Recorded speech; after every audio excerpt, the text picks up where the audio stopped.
après cet interlude. Oui, donc le designer, dans sa réflexion, était surtout appelé pour habiller une réflexion qui avait déjà été menée. Et donc, IDEO et l'équipe de Tim Brown a commencé à travailler sur des problématiques beaucoup plus globales. Notamment avec des donneurs d'ordre chez Procter & Gamble qui les ont fait travailler sur des problématiques de beaucoup plus haut niveau, avec des questions d'entrée qui n'étaient plus dessinez-moi ma prochaine brosse à dents, mais au contraire, quelle doit être ma stratégie sur le soin dentaire. Donc on change complètement de point d'entrée, de paradigme, et c'est ça qui a fait vraiment, fait évoluer l'approche et le développement du design thinking. Alors, le constat, c'est que le design est partout. L'approche par les usages est en train de s'insérer dans tous les niveaux. Uber est un très très beau cas de design thinking repensé autour des usages. C'est l'outil digital qui le permet, mais l'usage à comparer à celui d'un taxi est complètement repensé avec une qualité de service, une continuité de service, une expérience utilisateur qui est la plus valorisante possible et qui est pensée autour de ça. Donc ça, c'est une réflexion de design thinking. Et la réflexion de design thinking, c'est de dire je me mets à la place de l'utilisateur sur ses vrais besoins, et donc ses vrais besoins, c'est peut-être en tant que utilisateur d'un véhicule taxi, c'est de savoir à quelle heure va arriver mon taxi, quel prix je vais payer, de pouvoir choisir la musique que je vais écouter, etc. Donc c'est pas forcément un switch complet en termes de technologie, c'est un ensemble de petits éléments avec une continuité dans cet ensemble qui permettra de garantir qu'on aura une expérience qualitative. Dans un autre exemple, Dyson est un très bon cas de design thinking. Alors, il est d'autant plus emblématique que James Dyson est designer à la base. Donc il a été designer et il est devenu concepteur avec une approche qui est la thèse du design thinking, dans le sens où il a poussé à l'extrême la notion de prototypage. Il en a fait plus de 5000. Il s'est mis comment dire, il a pris des risques, même à titre personnel, pour réaliser ses prototypes. Il a intégré à chaque itération de conception l'ensemble des remarques que lui renvoyaient ses interlocuteurs. Et plutôt que de dire je prends les remarques d'Electrolux qui étaient très brutales à l'époque, qui lui disaient il faut surtout pas faire ça, il cherchait à comprendre quels étaient les points clés pour améliorer ses prototypes.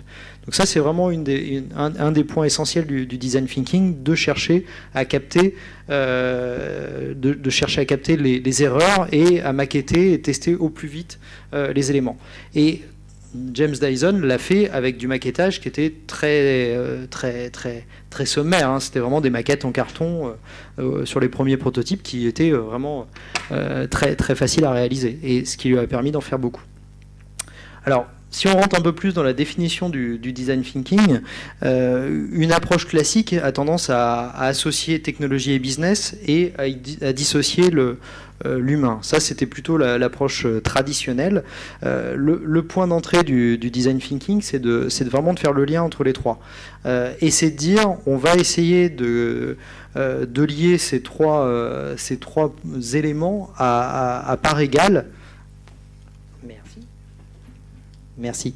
On va essayer de lier ces trois éléments à part égale, à la fois pour avoir une solution qui soit technologiquement viable, qui soit économiquement profitable, et puis pour l'utilisateur qui soit désirable. On entend tous parler de l'effet waouh quand on veut développer un produit ou un nouveau service. Ça, c'est vraiment la réflexion qu'il y a derrière. C'est je vois un nouveau service, waouh. J'ai envie de l'utiliser, j'ai envie de le posséder, j'ai envie de m'en servir, de l'avoir au quotidien. Donc il y a vraiment cette réflexion qui est essentielle, avec vraiment une part égale entre les trois, qui est très très importante.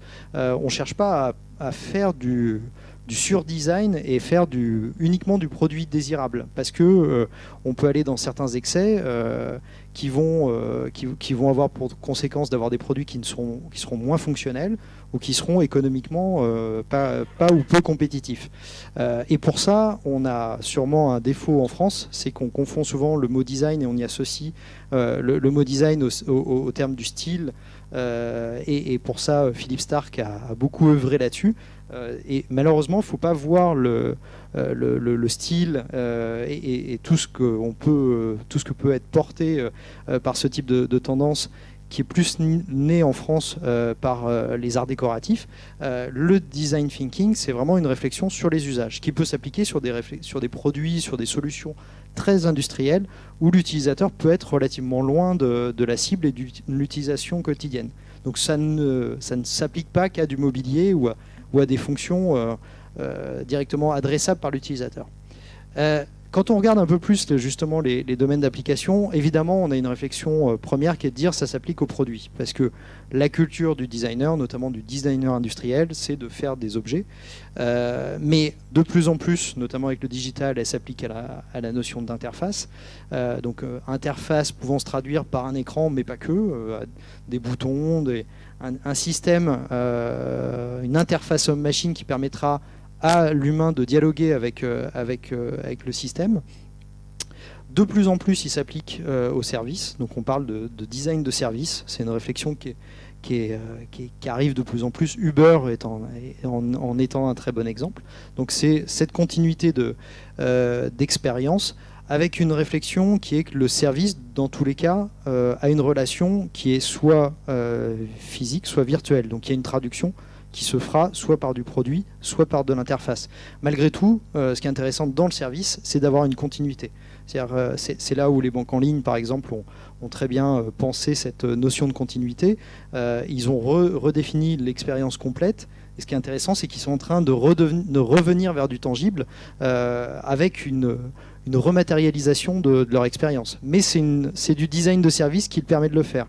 S'ils n'avaient fait que du design d'espace, ils seraient rentrés par de la remodélisation de leur agence bancaire, ce que certains ont fait également.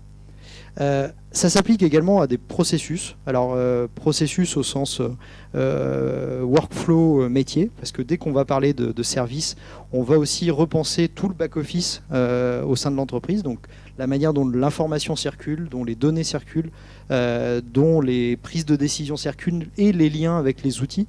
Donc il y a forcément ce type de questions qui arrivent. Je vous prends un exemple. Un de nos clients nous a posé récemment la question du digital workplace, c'est-à-dire je veux une plateforme, un outil, une réponse, je ne sais pas quoi. Je veux quelque chose qui permette à l'ensemble de mes salariés, qu'ils soient mobiles, sédentaires, VP, simples employés, d'accéder de la même manière, avec une expérience qui soit qualitative et adaptée à leurs usages, à l'ensemble de leurs données liées à l'entreprise. Pour ça, il faut complètement repenser tout le back-office. Ou au contraire, il faut créer des interfaces qui vont permettre de faire le lien avec un back-office qui est déjà défini. Au même titre, le design thinking permet de repenser des organisations. Donc toutes ces conséquences sur la manière de structurer les workflows peut avoir des enjeux sur des nouvelles organisations. Je vous montrerai un exemple juste après, mais on travaille beaucoup pour le contrôle aérien en Angleterre et un de leurs enjeux était de dire comment on amène de l'innovation dans un secteur qui est ultra réglementé et dans lequel l'humain au final doit rentrer dans une case en termes d'usage avec des nouvelles technologies. Un contrôleur aérien, il est encore en train de déplacer ses avions sur un petit bout de papier et puis regarder un radar avec un point jaune qui clignote, alors que quand il rentre chez lui, il a des tablettes, une PS4, il peut jouer à la Kinect, donc il est suréquipé en termes de technologie et puis au quotidien, il ne vit pas avec ces éléments dans son univers de travail. Donc comment on est capable d'intégrer ça en restant dans des usages qui sont déjà très cadrés, donc sans forcément les révolutionner, et en maîtrisant l'ensemble des contraintes processus métiers et risques associés. Et pour ça, on a travaillé avec eux sur justement la logique d'organisation, d'intégration de l'innovation dans ce genre de démarche. Un lab a été la réponse, hein, c'est intégrer un lab, un lieu qui permette de tester très rapidement des nouvelles technologies et de faire que les utilisateurs puissent venir utiliser ces technologies, ces démonstrateurs et puissent les approprier avant de partir dans des phases de développement. C'est ce type de réponse qu'on a apporté. Et puis des problèmes beaucoup plus globaux. On a traité des enjeux pour différents clients, notamment on parle beaucoup de la silver economy, qui est un peu une vision assez négative, assez mercantile des seniors.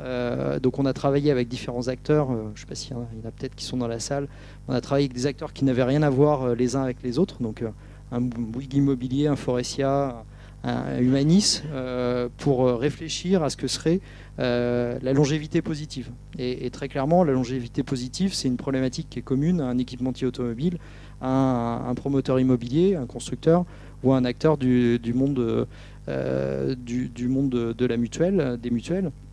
Parce qu'ils auront le même type d'utilisateur à aborder. Évidemment, chacun va se l'approprier de manière différente, mais toute cette problématique fait que vous devez comprendre l'utilisateur tel qu'il est, et pas forcément tel que vous le voyez, en disant je suis un constructeur automobile ou un équipementier automobile, je regarde que des gens qui montent dans des sièges de voiture. Les gens qui montent dans des sièges de voiture, ils ont aussi une mutuelle, ils ont aussi d'autres problématiques, et évidemment, tout se mélange. On ne gère pas des morceaux de sa vie associés à un usage spécifique. Donc il faut être capable de les traiter globalement. Et là-dessus, le design thinking a cet intérêt d'avoir une vision globale. Alors, ce que je vous propose, c'est de vous montrer quelques exemples. Un qui est assez emblématique et qui vient notamment, enfin que vous avez peut-être pu voir dans le bâtiment, qui est le fauteuil Node qui a été dessiné par IDEO pour Steelcase. C'est typiquement une réflexion design thinking, c'est-à-dire c'est un siège d'université avec une contrainte qui est une contrainte de mobilité, de robustesse, et puis de pouvoir stocker très facilement son sac en dessous du siège. Donc c'est vraiment de l'observation, une réponse à des besoins, c'est-à-dire vous êtes dans un amphi, c'est statique. Si on avait envie de reconfigurer la salle, comment on le fait? Ce type de fauteuil répond parfaitement à la problématique.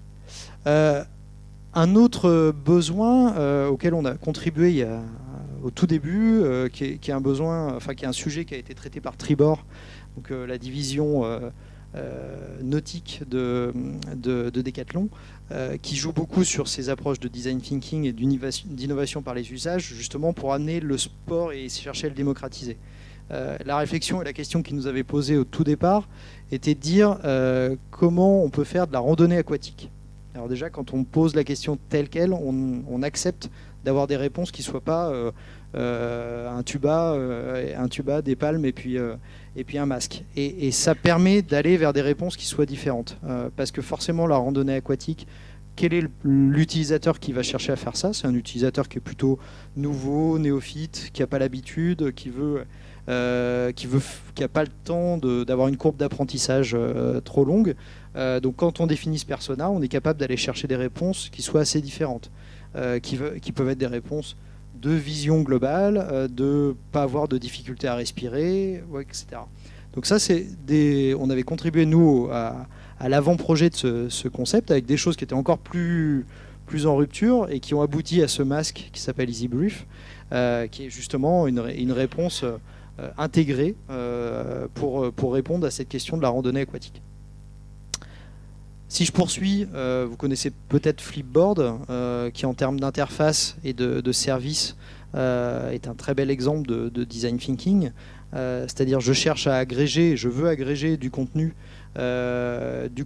média provenant de différentes sources.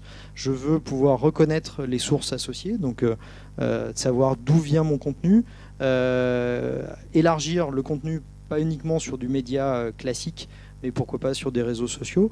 Je veux pouvoir le catégoriser, donc une certaine liberté en termes de personnalisation pour l'utilisateur. Et puis, je veux avoir une expérience qui soit assez proche de celle que je vis en lisant mon journal quotidiennement. Avec toujours une notion de surprise, c'est-à-dire j'ai du contenu qui est mis à jour très régulièrement, qui se nourrit de ce que je vais voir comme autre média, donc il apprend de ce que je vais voir, et en parallèle, je retrouve une expérience de pouvoir feuilleter ce contenu, avec différents niveaux de profondeur, donc je peux uniquement survoler, ou au contraire aller dans le détail de l'article, avec une approche en termes d'UX, d'expérience utilisateur, qui est très soft, qui joue uniquement sur ces phases de tourner la page.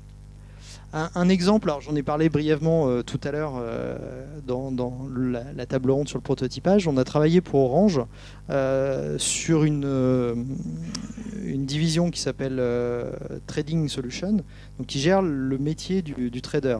C'est un métier de niche, mais c'est un métier qui est assez important malgré tout en termes de valeur pour Orange. Et leur problématique était de dire on a un poste dédié au métier du trading qui sous-entend beaucoup de back-office et qui a plus de 20 ans.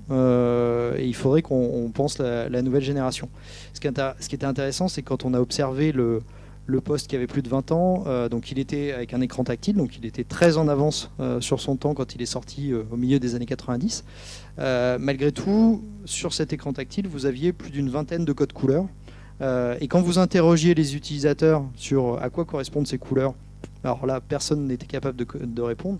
Quand vous interrogiez les concepteurs, il fallait aller chercher dans un historique pour être capable de dire alors le bleu clair, ça veut dire c'est tel cas de figure.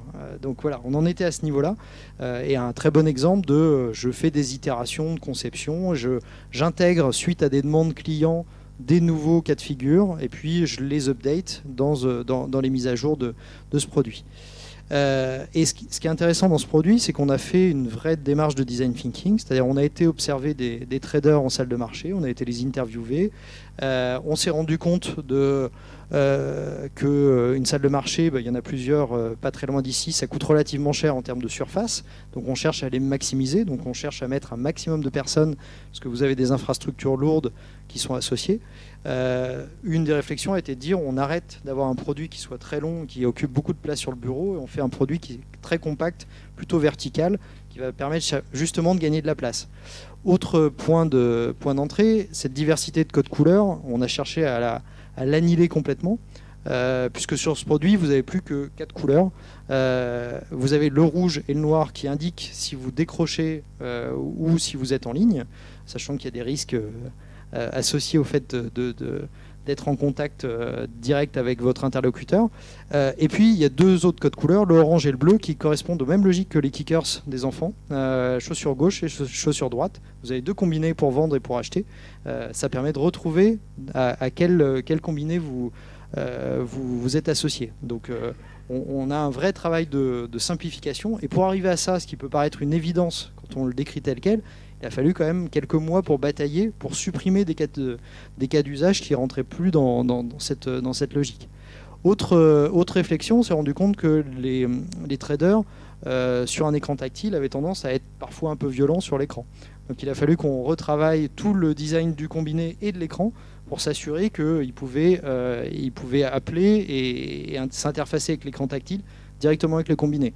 Vous avez évidemment des grosses problématiques de sécurité de l'information, c'est-à-dire vous êtes peut-être en train de faire la négociation et d'un côté avoir les vendeurs et les acheteurs qui sont connectés en même temps.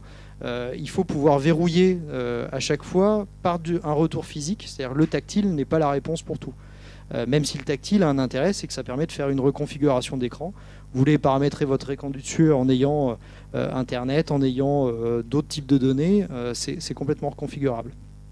Donc voilà, ça c'est juste pour montrer un produit qui est très complexe dans son usage. Il y a eu un énorme travail pour chercher à le simplifier et sur des démarches qui ont été très courtes. C'est-à-dire que la phase d'avant-projet de ce nouveau poste de trader s'est fait en 4 mois. De la phase d'observation au proto finalisé, avec 4 itérations de maquettage. Les premières maquettes qu'on a été testées auprès des utilisateurs, c'était des maquettes en carton. jusqu'à une maquette finale qui était complètement fonctionnelle. Mais la maquette en carton permet de dire, bah voilà, mon architecture produit, elle est complètement différente de ce que j'avais imaginé initialement. Elle est beaucoup plus étroite, beaucoup plus haute. J'ai 2 écrans, comment vous réagissez? Le fait d'avoir 2 écrans qui était plutôt, on va dire, une erreur technologique, c'est-à-dire on n'a pas trouvé d'écran assez grand pour se mettre verticalement. On en a fait une réponse, et c'est plutôt le design thinking qui amène ça, c'est-à-dire on s'est dit ça peut peut-être faire une gamme avec un produit plus simple qui n'a qu'un seul écran et qui peut pourquoi pas servir à des centraux téléphoniques d'hôtels ou d'entreprises. Donc ils ont développé une gamme plus petite, beaucoup moins chère, avec une infrastructure beaucoup plus légère, par cette réponse. Et ça, c'est vraiment une erreur la technologie n'était pas disponible et était trop coûteuse. Comment on peut faire une réponse? En fait, on va faire une réponse en mettant 2 écrans. Et si on en met 2, il y a peut-être possibilité d'en mettre qu'un seul dans certains cas de figure. Voilà, c'était pour vous montrer. Autre réflexion sur du design thinking. Ça, c'est une réflexion qu'on a menée avec différents partenaires, notamment Grand Paris Seine-Ouest. Donc c'est le département des Hauts-de-Seine, le sud du département des Hauts-de-Seine, sur un postulat qui était, à l'heure actuelle, tout est digitalisé. Vous pouvez connaître les horaires de la pizzeria à Los Angeles. Par contre, si vous voulez connaître l'horaire de votre boulanger ou de votre boucher, c'est pas garanti que vous puissiez le trouver sur Internet. Donc les commerces de proximité sont pas toujours digitalisés. Tous les services d'administration sont digitalisés, mais souvent peu accessibles et souvent avec des plateformes très dédiées. C'est-à-dire il faut être dans la ville dans laquelle on vit, mais on ne vit pas forcément tout le temps, on travaille à un autre endroit, donc comment j'adresse tout ça? Toute la relation entre les échanges de services entre voisinage commence à être digitalisé, mais ça reste encore assez anecdotique. Et la question qu'on s'est posée, c'est est-ce qu'on pourrait imaginer une plateforme de services d'hyperproximité? Donc tous ces services, donc tout ce qui fait mon quotidien, là où je vis, là où je travaille, là où je circule entre les deux, il y a des besoins quotidiens. Comment je pourrais les digitaliser avec un push de contenu et une reconnaissance de ces contenus, c'est-à-dire la ville, c'est pas forcément une carte, ça peut être d'autres formes parce que je reconnais pas forcément le nom de la rue qui est à côté de la mienne. Donc un gros travail sur la représentation de ce contenu et de cette visibilité de service. Et sur ce sujet, on a fait un gros travail de fond dans cette phase d'analyse, notamment avec des ethnologues qui ont été sur le terrain pour définir des personas. C'est-à-dire que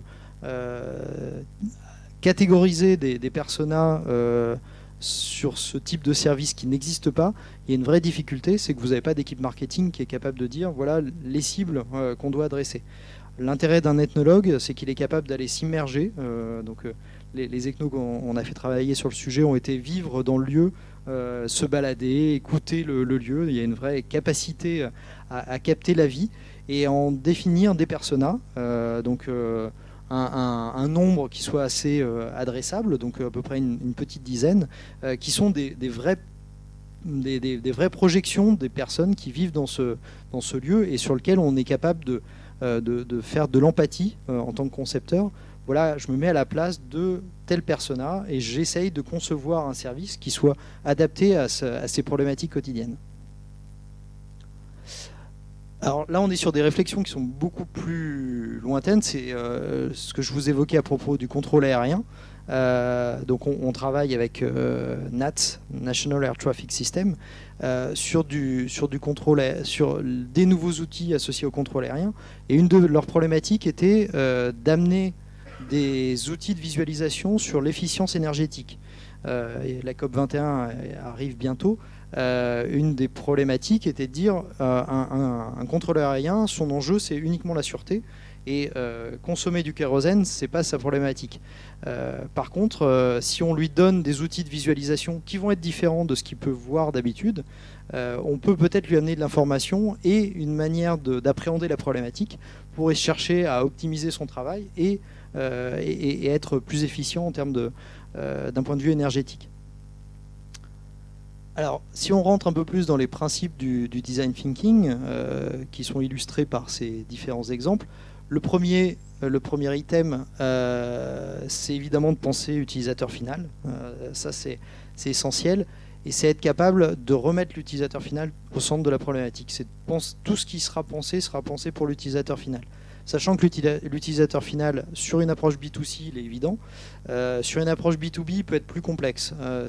On peut dissocier l'utilisateur, le prescripteur, l'acheteur, éventuellement des donneurs d'ordre qui peuvent être sur des approches B2B2B ou B2B2C. Mais c'est intéressant d'avoir cette modélisation et surtout de sortir d'une logique, je pense, pour mon client. Donc je vais faire exactement ce qu'il me formule comme besoin. L'autre point clé du design thinking, c'est l'implication des designers et des design thinkers. Alors, la définition du design thinker est assez complexe.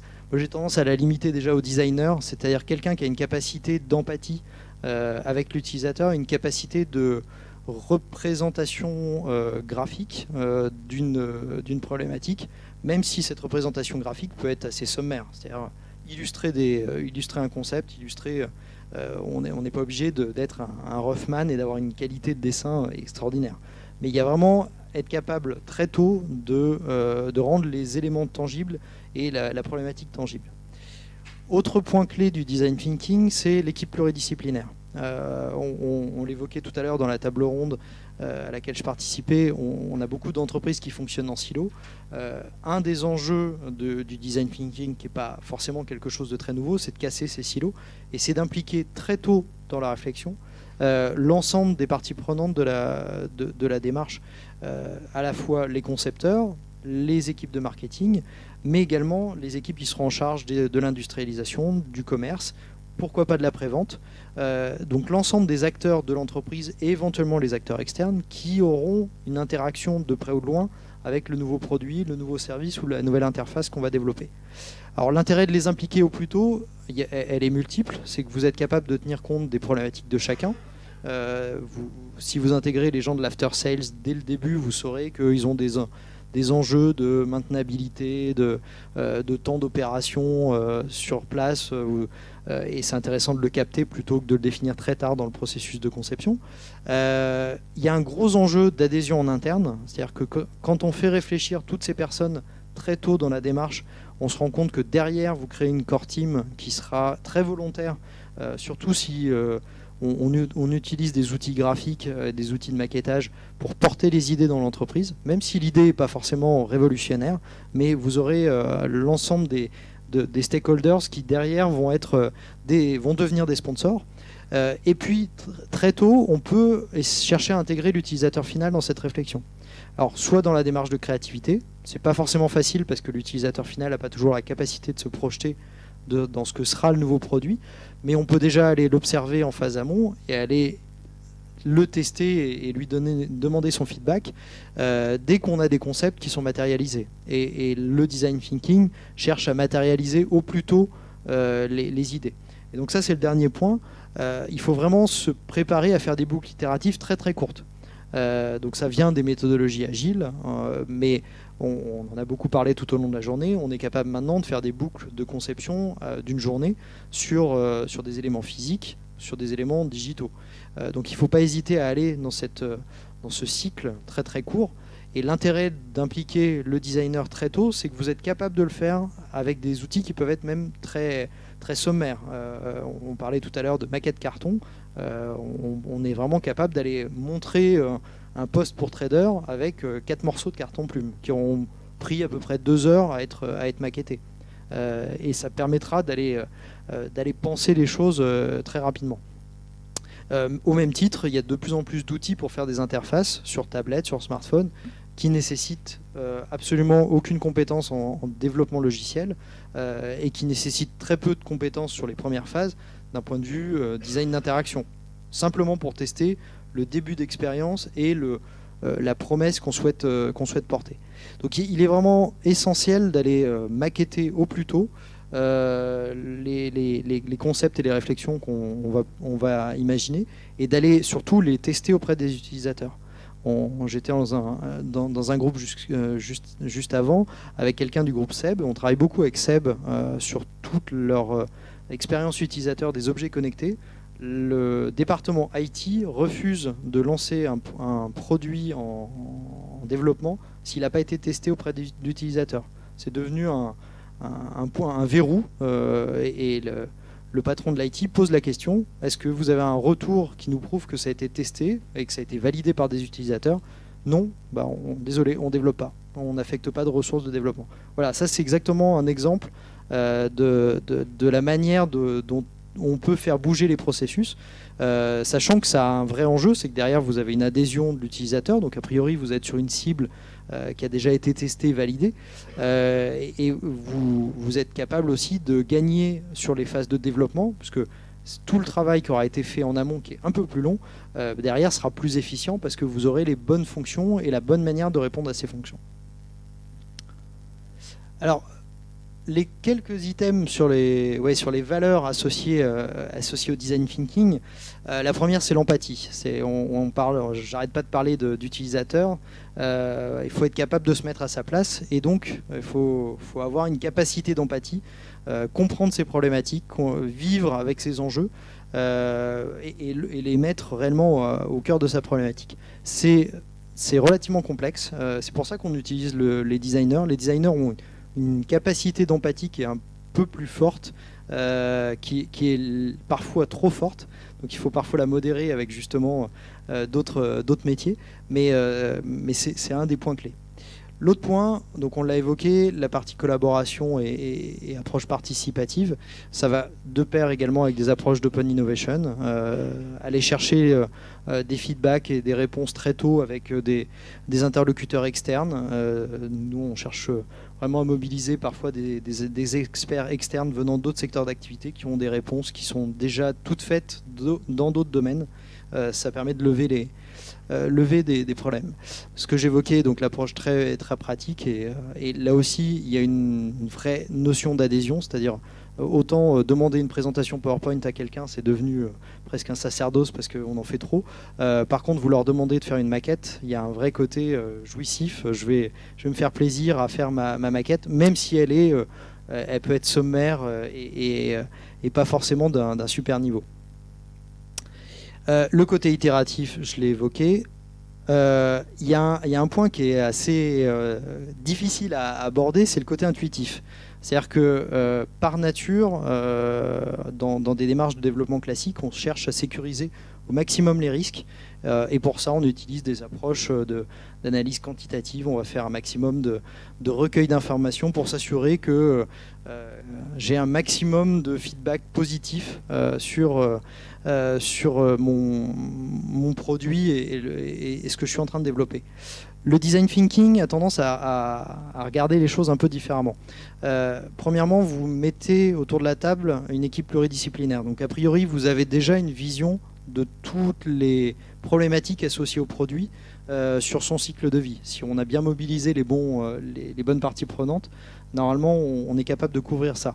Donc on cherche plus à développer leur intuition sur la capacité du produit à aller répondre à son besoin, plutôt que de dire je vais aller tester massivement mon concept avec des tests quantitatifs, où globalement on va ressortir plutôt le 80-20, alors que là ce qu'on va chercher c'est oui, on croit à ce qu'on est en train de développer, on a un produit fort et on va ensuite l'emmener dans sa phase de développement.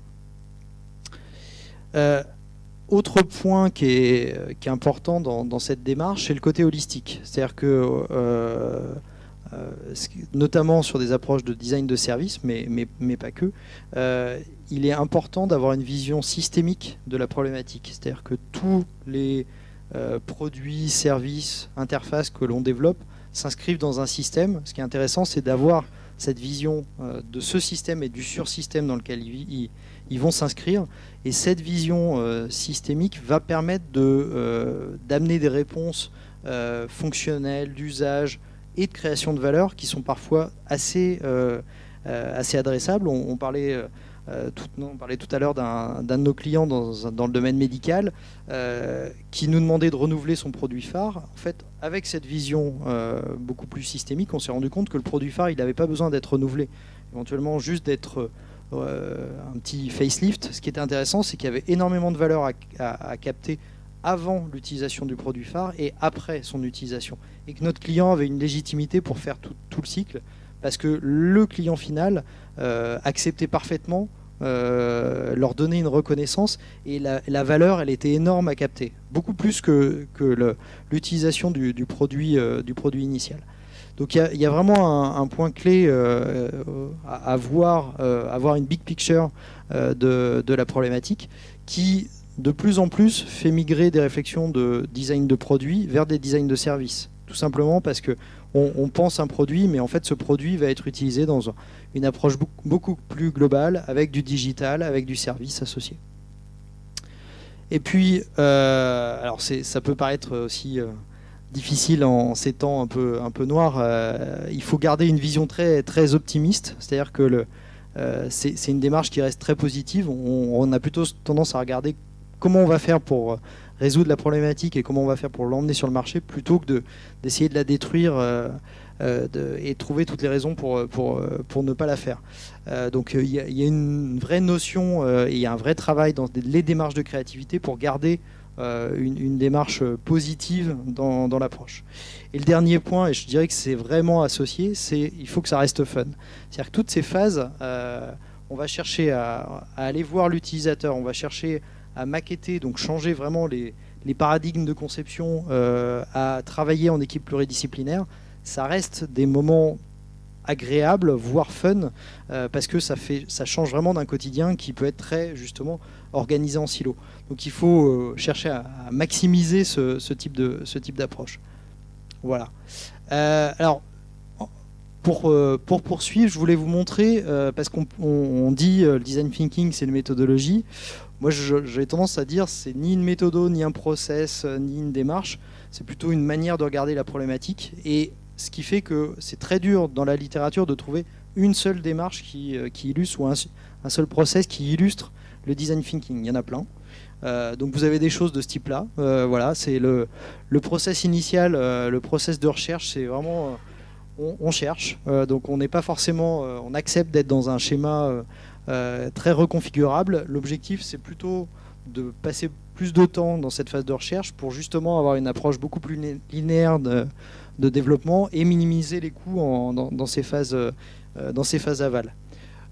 Vous avez ce type de schéma, donc avec des phases d'inspiration, d'expiration. On va chercher dans des phases de compréhension, d'exploration à ouvrir le champ, justement créer cette big picture, créer l'empathie avec l'utilisateur, tout un travail de synthétisation, de synthèse qui va permettre ensuite d'alimenter une phase de créativité, d'idéation qui, elle, va redonner une impulsion pour donner des nouvelles idées. Vous avez des choses de ce type-là, donc avec des itérations possibles, c'est-à-dire que le prototype peut complètement autoriser à faire repenser le point de vue, parce que le prototype, quand vous l'aurez mis dans la main d'un utilisateur, il va vous dire « Ah, c'est génial, ça répond pas à votre besoin, mais ça répond à un autre besoin auquel on n'avait pas pensé. » Ça, il faut être capable de l'accepter, il faut être capable de l'entendre, et puis de modifier le projet en tant que tel dans sa phase de développement. Il y a celui-ci qui est plus graphique, donc là aussi c'est cette notion de diamant, d'inspiration-expiration qui devient de plus en plus précise sur le contenu à délivrer. Alors, nous on utilise une approche qui est assez classique, je ne vais pas rentrer dans le détail, mais de compréhension, de co-création, donc d'illustration et d'idéation, de design, d'évaluation, donc il y a on s'oblige à aller tester auprès de l'utilisateur tout ce qu'on aura imaginé. Et puis la phase build, alors elle a plein de noms, c'est d'appontage de l'innovation, d'atterrissage de l'innovation. L'objectif, c'est de dire tout ce qu'on a imaginé, toute cette boucle itérative, on cherche à la faire atterrir pour rentrer dans des cycles de développement classiques. Je passe très vite. Je voulais vous parler de business case et puis je voulais surtout laisser Laurent évoquer deux cas. Donc un premier, un projet qu'on a travaillé ensemble pour SFR. Laurent, je te laisse là. Ouais, t'as bien parlé. Donc bonjour à vous. Donc moi je suis Laurent Bernard.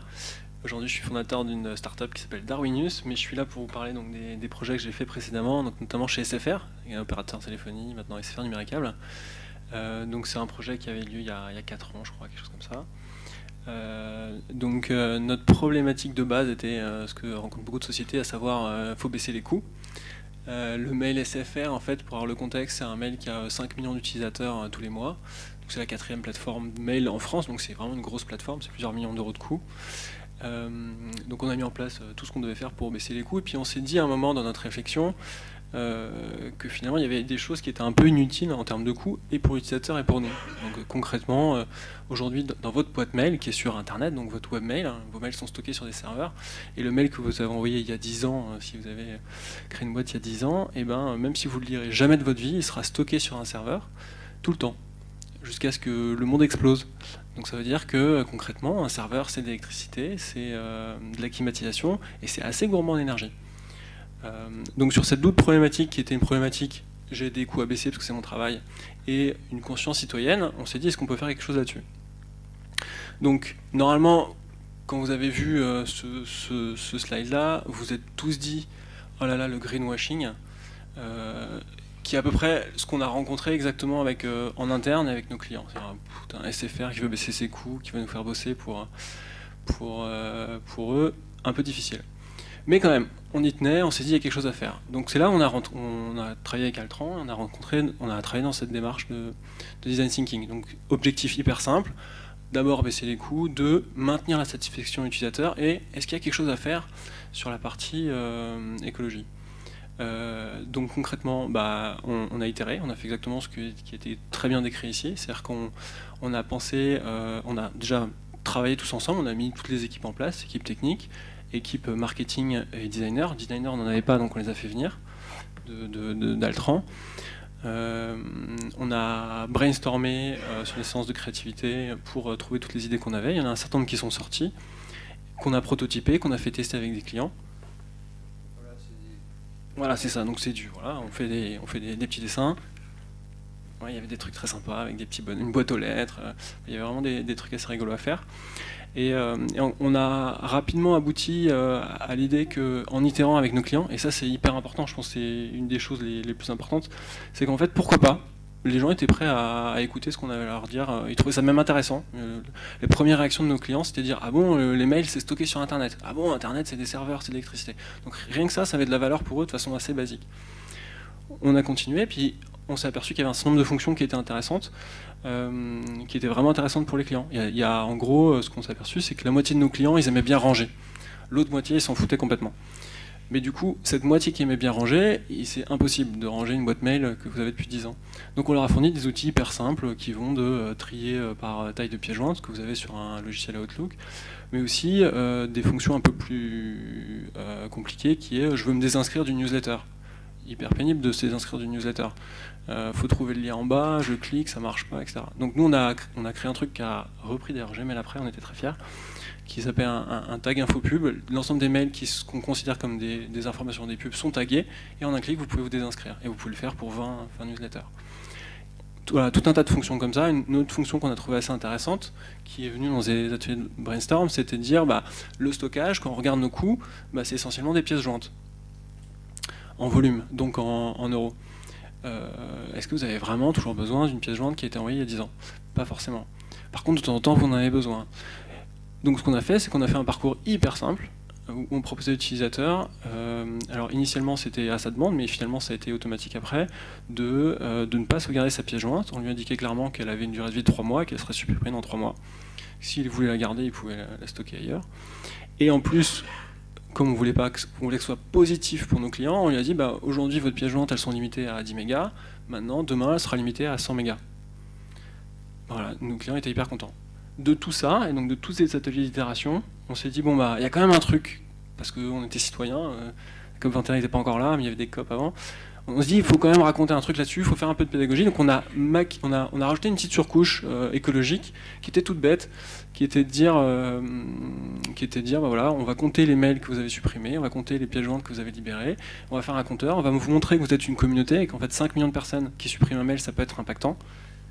Et alors je sais pas si tu as la dernière interface. Donc c'est un petit arbre, voilà, qui grandit au fur et à mesure que vous faites des actions. Il y a un compteur. Il y a un compteur pour toute la communauté qui montre combien de mails vous avez supprimés. Ça à développer, c'est rien par rapport au reste, c'est vraiment quelques milliers d'euros. Et toute cette pédagogie-là, finalement, et la façon dont on l'a fait, les mots qu'on a utilisés, les choix graphiques, ont été vus hyper positivement. Le ROI du projet, il était, je crois, en 2 mois, c'était rentabilisé et on a incurvé. Il faut voir que tous les ans, notre stockage total a été multiplié par 2. Donc x2, x2, x2. C'est une mathématique, ça va très très vite, ça va très très haut. Bah, cette courbe-là, elle est plus x2. Je ne sais plus exactement le chiffre, mais elle est plus x2. On a réussi à l'incurver, ce qui est une énorme victoire en termes de coût. Et avec cette méthode d'itération-là, qui était quand même sur un chemin hyper pentu, avec l'image des opérateurs qui ne s'est pas améliorée, et ben en fait on a réussi à baisser nos coûts et avoir une bonne stat utilisateur à la fin.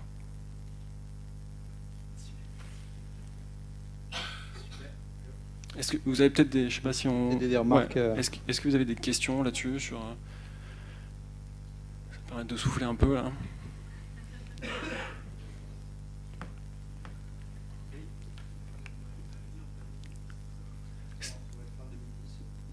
J'ai plus la date exacte.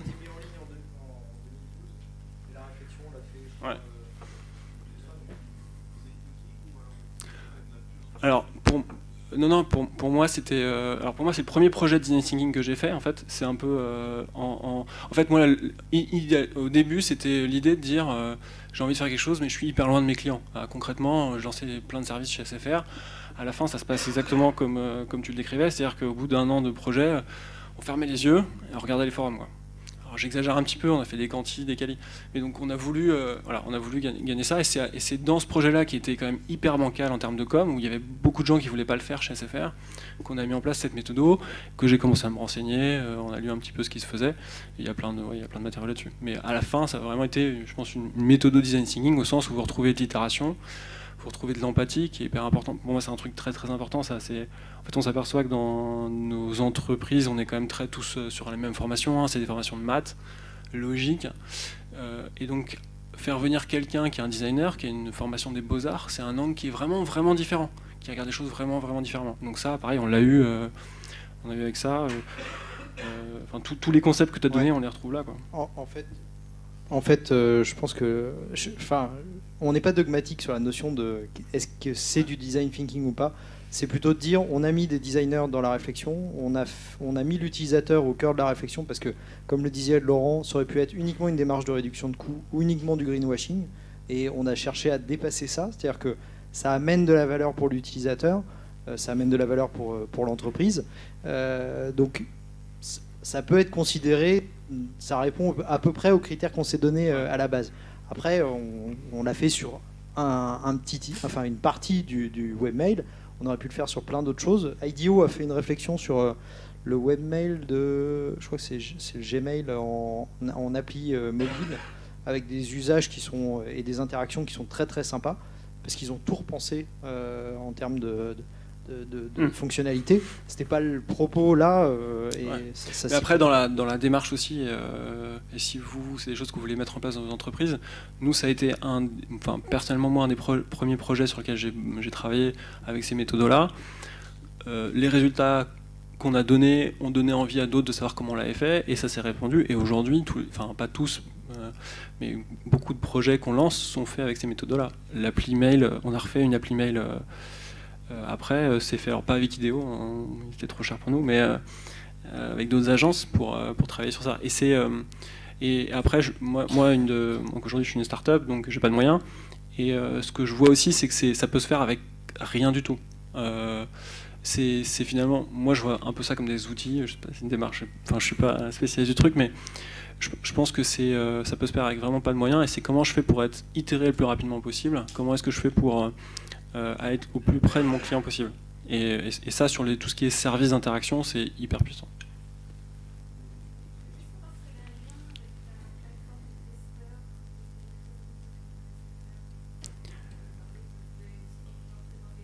Oh, ouais, alors en fait, oui, bah, ça s'était fait un peu en même temps. Ouais, tout à fait. En fait. Ouais, l'atelier SFR.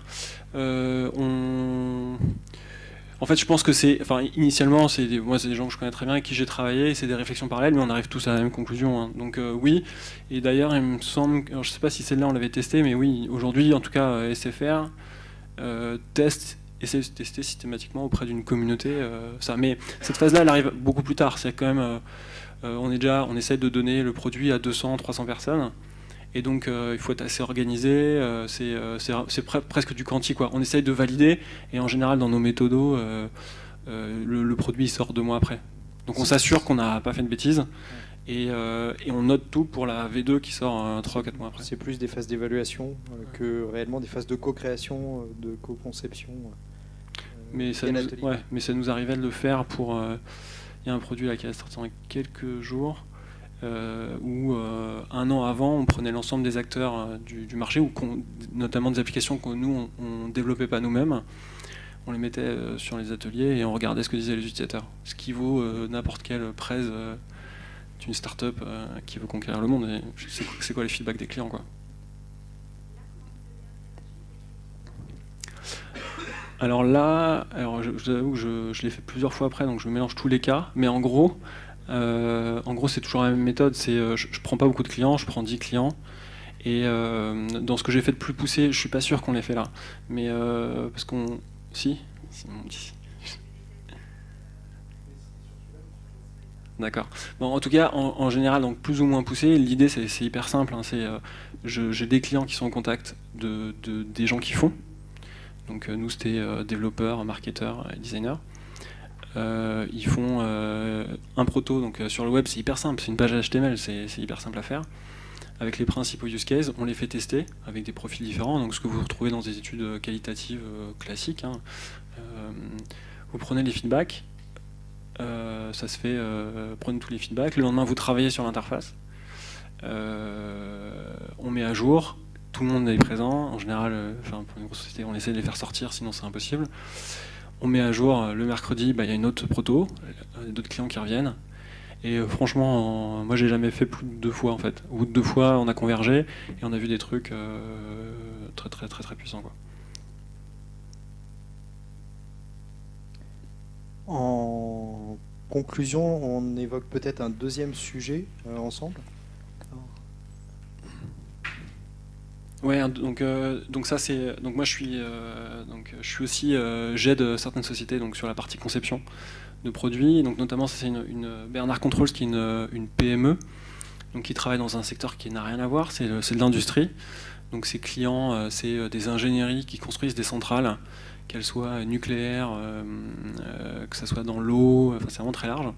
Et donc leur produit c'est des actionneurs de vannes, ce qui permet d'ouvrir ou de fermer une vanne avec des contraintes différentes selon les marchés. Si vous avez dans une centrale nucléaire, il y a beaucoup d'eau qui doit passer, c'est des grosses précisions, c'est des contraintes très particulières avec des crashs. Et ça va jusqu'à des choses toutes bêtes. Et donc là, ce qu'on est en train d'essayer de faire, on est en cours, donc on a bon espoir que ça donne plein de développement à la société, mais c'est une démarche vraiment pure design thinking où on est reparti à la base de la base.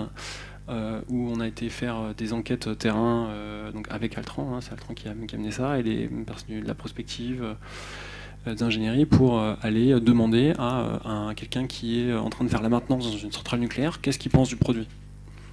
Et ben, c'est vachement intéressant. Et vraiment le voir travailler, Ouais. et pas le fantasme de ce qu'on imagine que fait l'utilisateur.